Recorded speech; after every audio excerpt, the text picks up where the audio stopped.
All right, welcome everyone. I've got actually one of my favorite people in TA, and it may not even be in TA anymore, but Mandy Chenille. And normally I ask people to tell me a little bit about themselves, but we're going to do something a little different this time because I think Mandy, you and I have known each other since five, Yeah.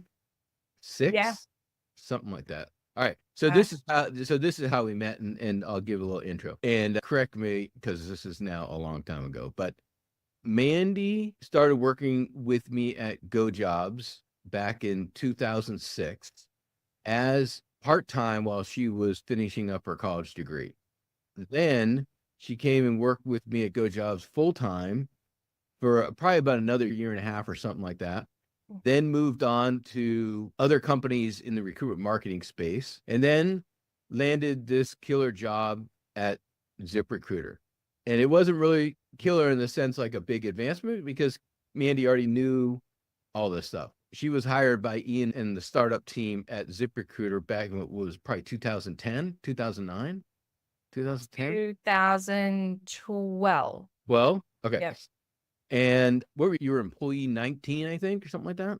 19. Yep. And built the customer service or the inside sales team, depending on how you want to call them, early on at ZipRecruiter. She's had a heck of a career in the recruiting space, and she's written a fantastic book that we'll put all the info in. But I think Mandy has been one of my biggest success stories as a founder and a business person because, and hopefully, Mandy, you tell the story about just working with someone who is willing to just absorb everything with an intention of executing. And so that's who Mandy is. And Mandy, give me a little spiel otherwise on what you think. No, absolutely. Thank you. And I do tell stories of our time together, and I laugh. I reference the myriad of titles I had in that relatively short span of time at GoJob. It was a wonderful experience. I think we still laugh thinking about my training when you brain dumped the entire industry, everything I needed to know on the whiteboard for, I think, 2 weeks straight, 8 hours a day. It was fantastic. I'd never had a leader who saw my thirst for knowledge and my need to just understand all of the inner workings before just take the time like that to say, okay, you want to learn? Here's everything in my head that I can get out so you can help in any way possible. It was really a great lesson in leadership that didn't quite hit me until later in my career when I became a leader. And I realized, okay, there were some, how I was incredibly motivated and I had no hesitation whatsoever of walking into your office and handing you a sheet of paper that said, by the way, this is what I've been doing. This is a job title for that. And this is how much I should be getting. Yep. Yep. And I look back and for a little while I was like, ooh, Mandy. But it was one of those relationships that I felt comfortable. I could share those things. We would have a conversation. And if it made sense, you were like, yeah, you're right. Like you're learning, you're growing, you're going above and beyond what I asked you to do in this role. So yeah, that makes sense. And it didn't always make sense. So that was a huge learning lesson that came in handy years later when I had my first executive role and was responsible for other people because I'd worked at other startups where it was really just me or someone I had a dotted line to me part-time. It doesn't give you the same experience.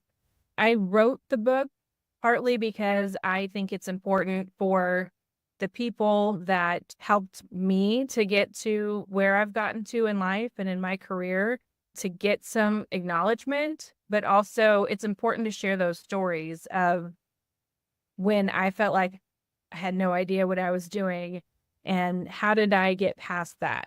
How did someone help me? How did I get past it in my mind? What are the little hacks? And it's really nothing all that complicated, but understanding little things about how your brain works and mindset can make the difference between really being stuck in your brain and feeling like you can't move past some boundary and really unleashing success in everything that you do. That's when I had the chance to what I call retire from full-time work and focus on my consulting business, I really wanted to find a way to, how do I keep leading and mentoring, but still have the time to focus on my family, which is my number one priority, but one-to-many approach. And I'd always wanted to write a book. And so I was like, this is what we're going to do.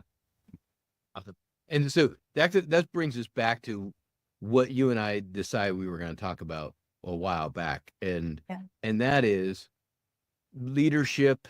It's about working with employees, your employees, if they're contractors, they're direct employees, they're people you mentor, as well as being an employee. Some of the things that we've talked about and we'll talk about now are situations where you have imposter syndrome.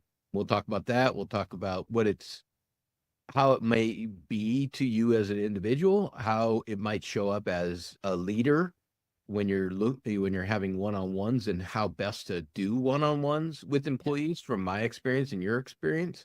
Because I don't think enough people talk about this. And I think if we talk about, everyone says our employees are the number one asset, why aren't we actually training our managers to bring those people up? And instead of spending more time on compliance videos that were built in the 60s, why aren't we actually spending more time to figure out how to retain and grow our workforce? 100%. I think it's someone out there, I haven't found the words yet.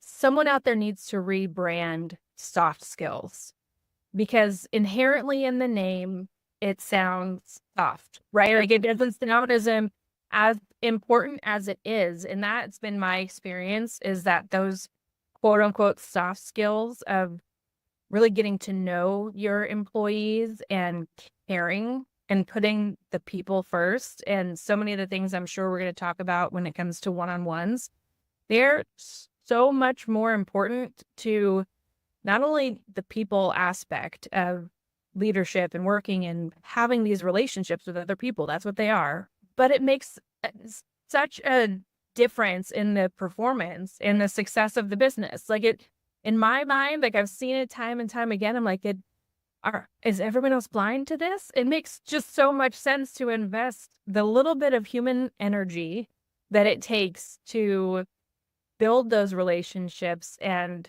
find that connection and care about the people that you're leading.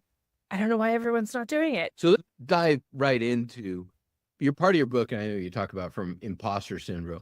Why don't you define it in your terms, and then what it means to you for what you've seen from employees, and maybe how you've helped that, and maybe your own personal experiences. And I'll dive into on some things I think people in the industry who are probably going to watch this are probably going to go, that's totally different. What John was describing is not the John that I know. Yeah. That, and I know we talked about this offline. I think that is the case most of the time, unless you've been there and realized you've had imposter syndrome. Most people aren't going to recognize it on your face because it's an internal battle. And it really, to me, in my experience, it comes down to a lack of confidence, abundance of self-doubt, and a whole lot of comparisons that are wildly unfair. And so for me, when I got recruited to ZipRecruiter, had my first VP title, and was responsible for building the first account management team there, and I was doing a great job. We were breaking milestones and hitting goals and all this. I had a number nickname for the amount of money that myself and my team had brought in. I was celebrated in what I was doing, which was amazing. It was a phenomenal experience. But as we grew, we were bringing on more and more heavy hitters, adding to the executive team. And I'm looking at all of these people that have MBAs, and they have this laundry list of executive experience. And suddenly I'm being asked to do things that I've never had to do before. And I'm like, oh my gosh, everyone else has a playbook or a template for this, and I don't even know what I'm doing. And so it's funny because one of the biggest and most important things when it comes to imposter syndrome, first and foremost, is realizing that you have it, because I was blind to it for a while. Second is having a support system, because the number one thing, at least in my brain going through it, was don't ask for help. Don't ask for help. They're going to realize you don't know what you're doing, right? And so, of course, I would talk to my husband and I would be upset or frustrated or stressed and working all hours of the night. And he's, babe, if anybody can figure something out that they've never done before, it's you. And I was like, you say that, you're my husband. And sure enough, one of those things sounds embarrassing now, but I'm an open book. I'll share it. It was a hiring plan.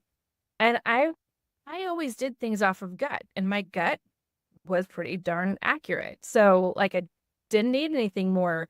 So I started building it out and I was like, okay, how am I going to model this out? What makes sense? And I finally asked a colleague for, hey, can you just take a look at this? Am I like way off course here? And he's like, no, that's absolutely perfect. That looks fantastic. And I was like, oh, I can do this. I can figure those things out. And you know what? He didn't turn around and look at me and say, what a dumbass. Like she didn't know what she was doing. Oh, I'm going to go call the CEO and let them know she shouldn't be in this role. None of those things happened. I got Yeah, some I think it's sometimes that validation. I Yeah. think it's that fear inside us has way more power. We give it more power than obviously we should. And I'll give you an example of mine too. So we had mentioned this, but so I've been in the recruiting marketing space on the internet since '96. Built a company, Go Jobs, back when people were on dial-up. They didn't even have email back at Mhm. the time. It was, I think, and I don't know for sure, the seventh job board on the internet. And still, up till March of last year, I had this like little gut feeling, like a little boy saying I'm not good enough. People are going to find out that I don't know what I'm talking about. That, and I would see people on stage at conferences and in webinars, and I'd be like, they don't know what they're talking about. They really they're clueless, but they've got the microphone.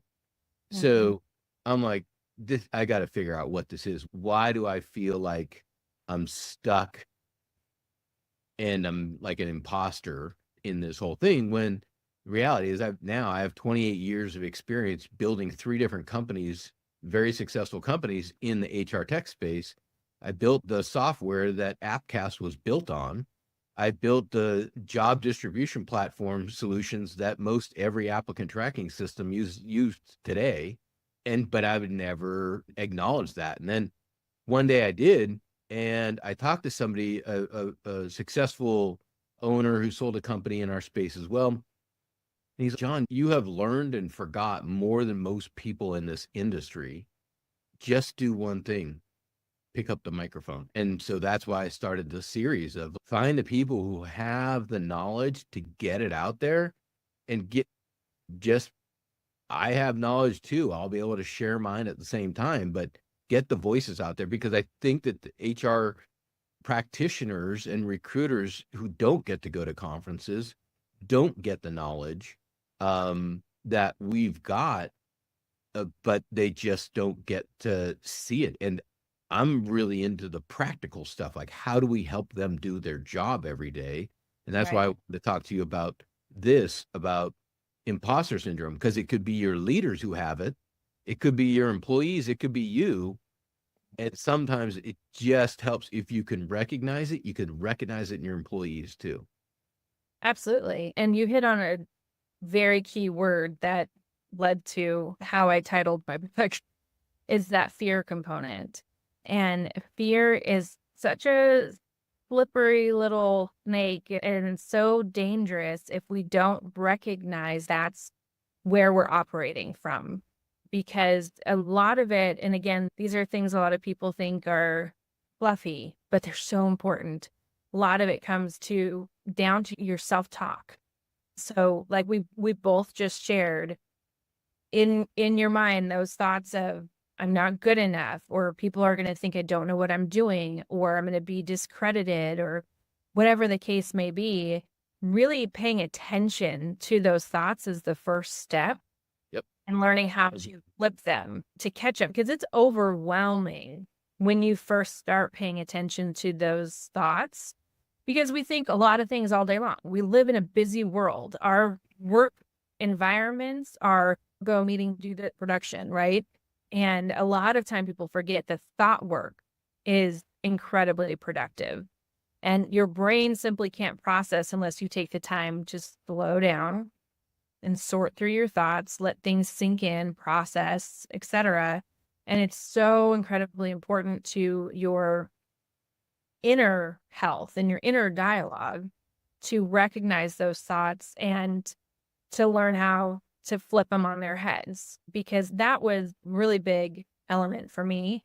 And I'm so grateful I had a leader at the time who gifted all of his executives with some books over the holiday season. One of them was Lean In.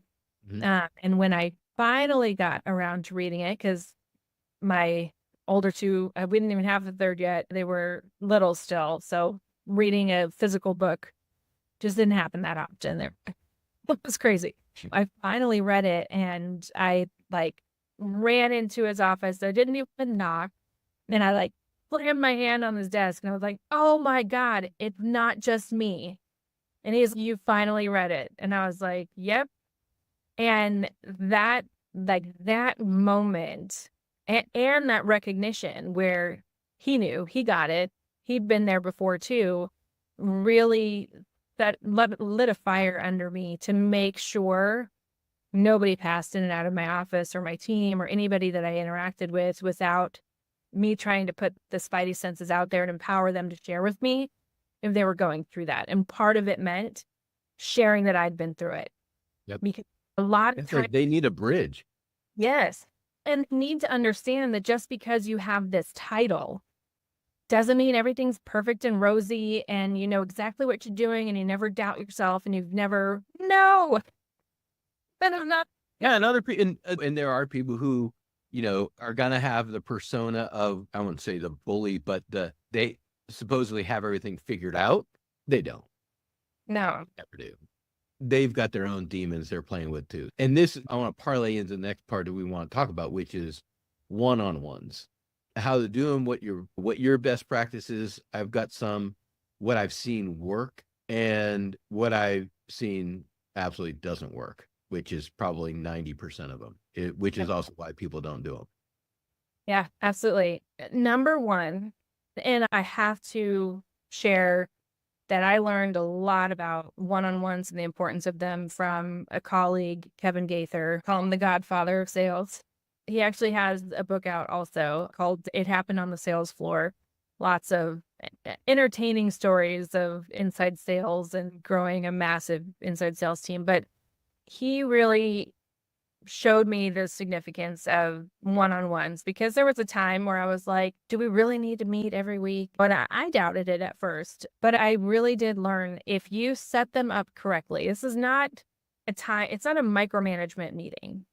It really is a time to connect with your employees. First half of the meeting should be their time. Their time to ask you questions, to get advice, to fill you in on anything big or important, all of the above. And then the second half is your time. Is there anything you need an update on, anything that needs to be addressed or what have you? And then the last 5 minutes, save for action items. So nothing slips under the rug and gets forgotten about. But I found that structure works incredibly well, making sure like this is their meeting. Yep. What do you need from me? 100%. Now, I will further yours and make 4 specific questions that the employee should be prepared for at every meeting, every one-on-one, as well as the manager. And it comes from this. I think every employee, every person, whether you're a boss or not, has these questions. But ultimately, the boss, they're responsible to themselves, so they get to have a conversation with themselves or a consultant, because they can't do it with a board either. Is, what do you want me to do? Number 1. Number 2, how am I doing at meeting the goal and being specific about that? Number three is, how does this fit into my career? That's the question. These are the questions everyone's asking themselves all day long at some point or another. And they don't come up every single day, that same one, but this is what people want to know so they can figure out. I should say, not everyone wants to know these questions, because if they just want a job so they can survive, they're not asking these questions. But I'd also ask them, maybe you should be asking them, because that's why they're not getting motivated. Because Yeah. I'll jump in on that. I always recommend, so with clients or anyone that comes to me that I mentor that's in a leadership position, if they're not currently structuring their one-on-ones in one of the ways that we've talked about, start with a reset. It's always healthy to do if you feel like, oh, I've not been hitting the mark and we could be getting more of this.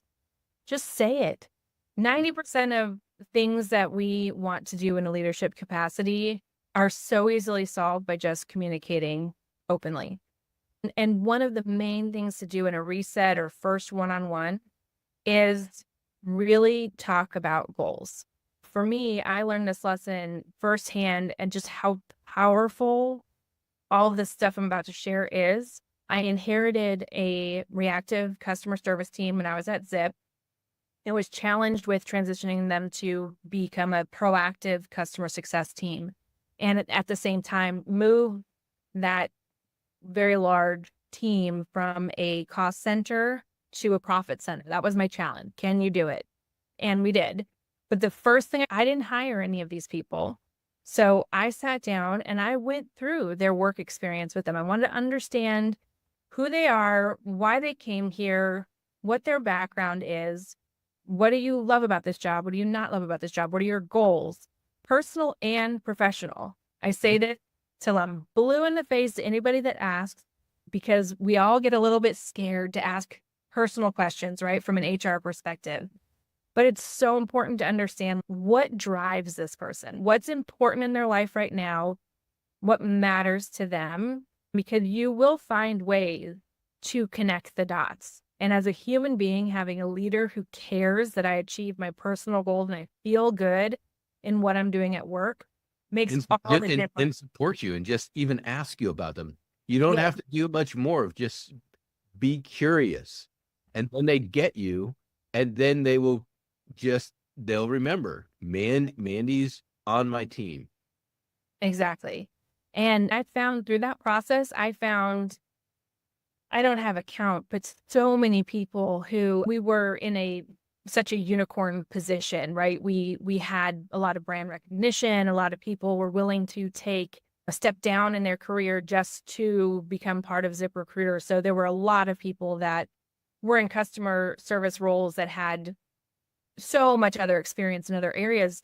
I was able to help point them in the right direction and tell them, like, look, like, you're doing a great job, but by no means is my intention to keep you in this role. If you can add more value in another place in the organization, like, that's a win for both of us. And we made it happen time and time again. And it's funny to me because they would always be so grateful to me. And I'm like, I did nothing but ask. And I did nothing but say, heck yeah, your work is done. Go shadow that other department. Like, I'm all for it. It helps the organization and it helps you. And that makes me feel good. But I didn't do anything. You did all the work. I just asked the question. But that's all it takes. That's all it takes, right? It's like you said, be curious, be supportive, and offer guidance. Really what it comes down to. Yep. And my fourth question on that one too is, what other questions do they have for me? Yep. The boss. It's, again, the real quick recap is: number one, what do you want me to do? Number two, how am I doing it? Number three, how does this fit into my career? And number four, what questions do you have? I think it's very similar, but you can just write those four things down. We would, in some of the best one-on-ones I've ever had, not that I've actually worked for people very often, but when I have, in the best one-on-ones, we would take out a mutual Word doc or Google Sheet or something, and we say, okay, this is what we're getting done. This is what we're going to do this week. This is the questions we had. This is what we answered. And then we would forward it on. It was just structured. And by that, I knew exactly where my boss was, what he wanted, when, all that. So I didn't have to think about what do they want me to do. And we had the structure in place so I knew where I was as far as achieving them. And you don't have some people say, hey, do it every week. It depends on the level of seniority, I would gather. And at least once a month, you got to spend that half hour with every employee that you direct a report, I think. Absolutely. I think weeklies are great, but there's a different cadence to some of these questions, right? In terms of goals and things like that, at least monthly, I would always encourage my teams to really think through what are your goals for the next quarter, for the next 2 quarters, for the next year. Let's keep an eye on that. And not everyone's going to have an answer to that question right away, Yep. because a lot of people aren't used to being asked that question. And I share this in the book, in the leadership chapters. You're going to have people that are like I was, running into your office going, hey, here's what I want to do. Here's what I'm doing. Here's what I'm interested in. And you're going to have people that you say, what are your goals? And they go, I don't know. Am I doing a good job? And that's what I was focused on, right? And you have to be patient, right? I also Because say that there are going to be people who you ask them about their goals, and in sales, they may be the person that crushes stuff, be the best salesman, but they don't have any personal goals, or they don't. It's weird. Like they're maybe off a little bit, like in their personal life versus business life, and they're trying to achieve something for some reason. this is why it's so important to really get to know them on a human level, because I've noticed that depending on life event, that range of growth ambition will teeter-totter in accordance with life events, right? Upcoming big life events, some people are going to go really high on the growth ambition scale. Just had a major life event, there are probably a lot of times people are going to slow down on that growth ambition scale because they need some stability, they need to process. So that's why you have to have these conversations. The only thing I would change in your 4 questions is on that third one, to ask, how does this relate to my career? And how does what I'm doing tie into the company's mission, vision, and values? Because that is on all of the employee engagement surveys over the last, I think, 4 or 5, probably longer years. That's the number one thing that matters to employees today, that in terms of employee engagement, employee satisfaction, employee retention, is feeling connected to the organization's vision, their goals, and having confidence in their leader. And it, again, all of the things we're talking about really help to build that relationship and confidence between the employee and the leader. And I also think it's one of the biggest thing you hear everyone talking about, and at SHRM and at anything in recruiting, is the big word called retention. And the only way to, when I'm in the business now of messaging and communications within workforces. And the funniest thing to me is that as companies, we look at like HR or departments within companies, and we know that when the United States, most people leave because of their manager. But we also know that HR really only talks to an employee in most cases when they're in trouble. Yep.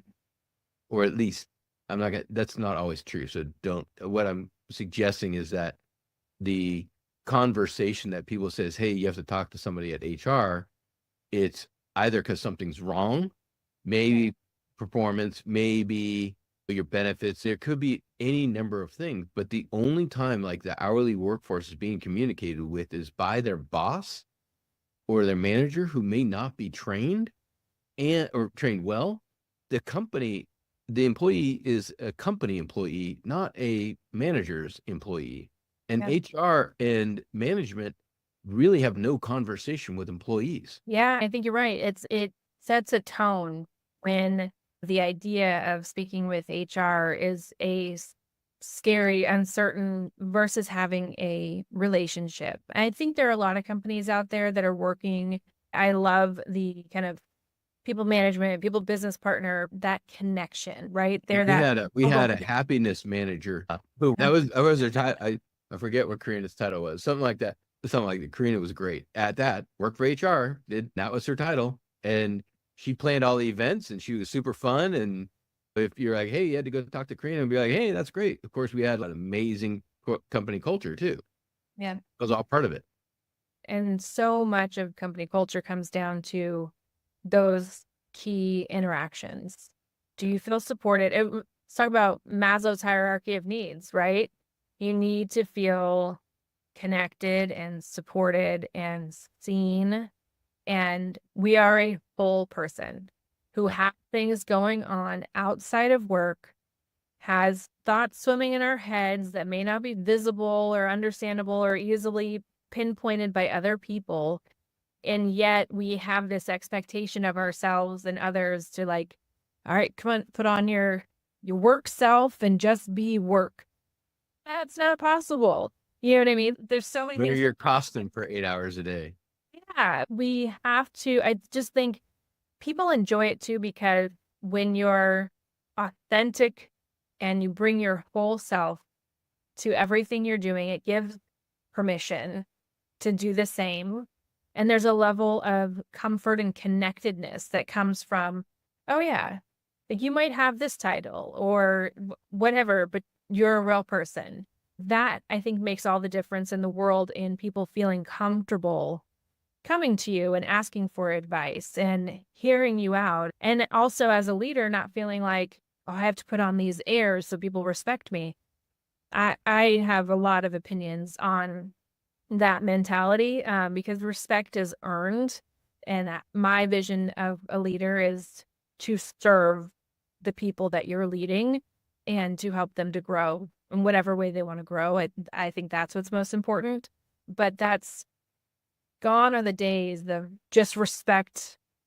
Obviously, I'm always going to enter a situation and be respectful, but there's a difference in demanding respect versus seeking to earn it, right? Yeah.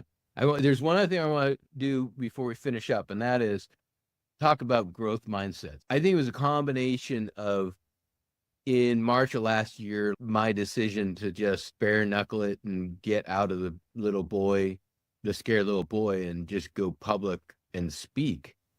But there's also something else that we had talked about too, and that is how to acknowledge people for hard work rather than just success. And a growth mindset, and I've learned this stuff from Andrew Huberman's podcast, listening to the concept of the people who do the best work long term aren't the people who got straight A's maybe in high school and maybe were rewarded for doing great, for getting a result. And so they get these dopamine rushes for getting an A, and their parents saying, hey, great time kicking you did great kicking the soccer ball. Like everyone on the field probably kicked the soccer ball, so it's not that huge of an accomplishment. But the thing that I learned was, it's not about the result. It's, if you praise individuals for the hard work, they're going to get more praise internal and create internal motivation.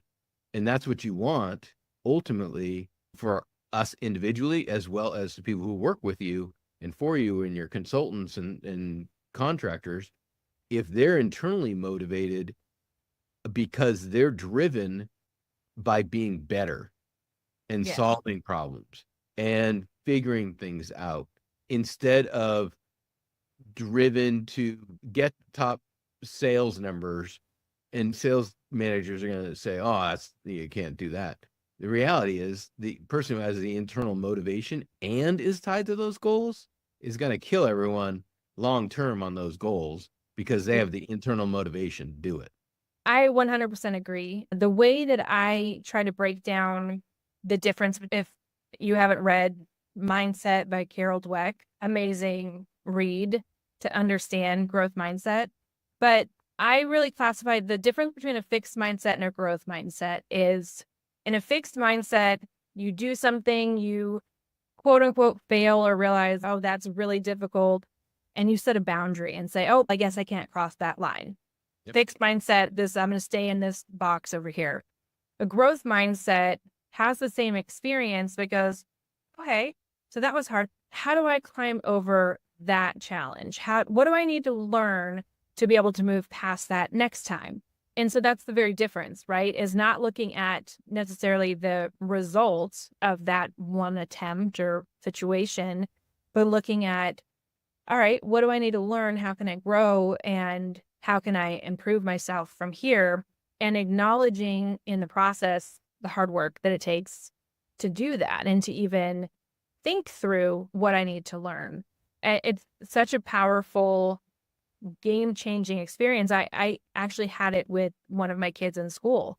The difference in praising the hard work versus the results completely shifted the mentality towards school, and in a very short period of time, massively changed the outcomes as well. Yeah, it is. That's the interesting thing is it's an immediate shift. Yeah. Almost, I shouldn't say immediate. It's almost an immediate. Still has to be a learned process to acknowledge people, the people who are acknowledging them, to get that internal motivation. And you've got to continuously not praise for kicking a soccer ball and getting the result, but praise for that. And they'll pick it up themselves. Yes. And I don't think either of us are saying in a highly goal-driven role, we're not saying, oh, they failed, they'll go tell them they worked so hard and good job. Like that's not what we're saying. But you still have to stick to the rules of the game in that role and what goals do they need to hit. But at the end of the day, unless even if they're getting let go because they're not meeting goals or expectations, I think as a leader, we should be having a conversation of that happened, that's done. Where do we go from here? How do we do it differently next time? How can you learn and grow from this? And acknowledging that effort. It doesn't have to be two separate things, right? You can still, whatever, if there's discipline needed in a work environment or whatever the case may be, you can still maintain those rules and that structure that are necessary in certain roles, while at the same time acknowledging the hard work and working with someone and alongside them, supporting them in their journey of growing and learning and doing better, right?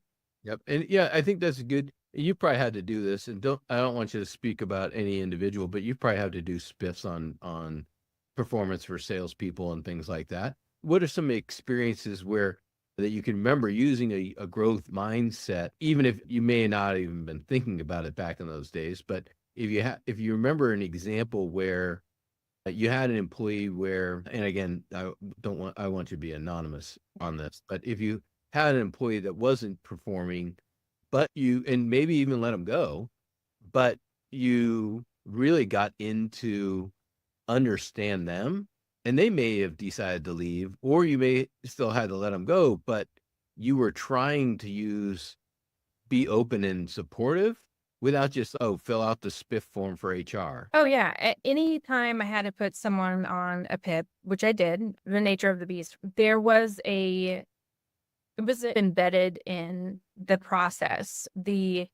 I'm here to support you, but you are responsible for doing these things, right? We've had multiple conversations about the reason why you're on this performance improvement plan. Here is all the information. Here are the goals and the things that need to happen in this time frame that you're responsible for. I am here to support you, but it's your responsibility to put the time on my calendar. That was a big one because at first that wasn't my nature. So I'm like, let's like a one-on-one, and I had some colleagues my first go around with managing a PIP. And I realized how important it was because the people who were going to take the ownership and take advantage of my support to grow and to learn Needed to have issues, yeah. they're going to take the initiative to put time on the calendar to gauge, am I going in the right direction or not? And the people who didn't were the ones that were like, I've got 30 days or however long the PIP was, and I'm searching for another job and I'm not going to change anything. And that's their prerogative, right? I think knowing that the support is there, I will do anything to help you Yep. but you have to take the initiative. I think that teaches a lot in the way of growth mindset, right? Obviously, when you're put on a PIP, not a great feeling for anybody, shouldn't come as a surprise. You should have already talked about the things that aren't going well in your one-on-ones. Never come as a surprise. We talked about that one TikTok video. We could do a whole nother conversation on that. It's that mix of, okay, this happened. What are we going to do about it? And you have to be in the driver's seat. And I think that's a lot of what we're talking about with growth mindset and imposter syndrome, and just growing and learning and understanding mindset and how to shift your mindset and how to point it in the right direction and not let fear take over, is being in that driver's seat and being willing to acknowledge the not so great and learn and figure out how to move it into something great. And it's okay to ask for help, but you have to ask. No one is going to be banging down your door. Can I please help you? Can I please help you?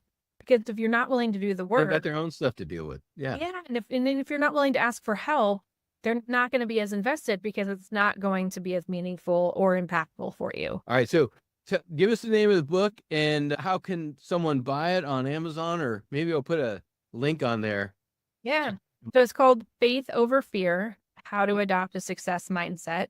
Yep. So everything we talked about today is in the book in a lot more detail with stories, all of them anonymous, unless it's a wonderful story. And yeah, it's available on Amazon, on my website, mandyshaniel.com, and just about anywhere else that you can get books online. All the books stop. Awesome. Thank you so much, Mandy. As usual, we're going to see a lot more of you. Sounds good.